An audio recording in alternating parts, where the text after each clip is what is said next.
In the shattered ruins of Stalingrad, winter 1942, the city had become a graveyard of steel and stone. The German army pushed forward with tanks and artillery, confident in their strength. But hidden in the rubble was a quiet hunter, one man who would turn the ruins into his hunting ground. His name was Vasily Zaytsev. Zaytsev was born in the Ural Mountains, the grandson of a peasant. From an early age, he learned to survive in the wilderness.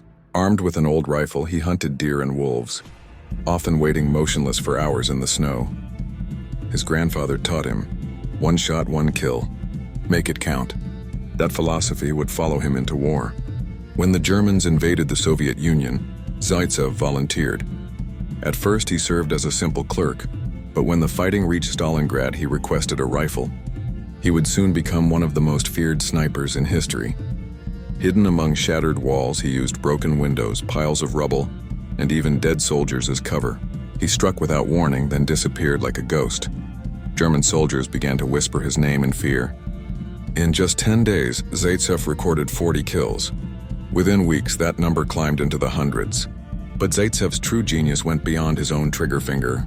He began training other snipers, forming what became known as the Zitzv School. His pupils learned patience, camouflage, and deadly accuracy.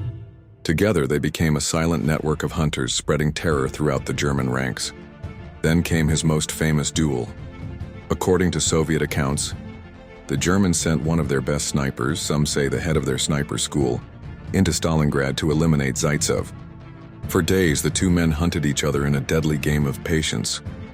Zaytsev crawled through rubble, waiting motionless for hours. At last, he noticed a faint glimmer of sunlight reflecting off a hidden scope. With calm precision, he fired one shot. His rival fell. By the end of the Battle of Stalingrad, Zaytsev had over 225 confirmed kills, and perhaps many more unrecorded.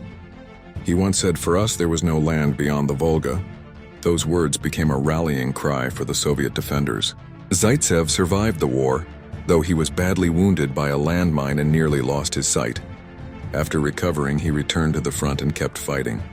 When he finally passed away in 1991, decades later, he was buried with full military honors in the very city he had defended.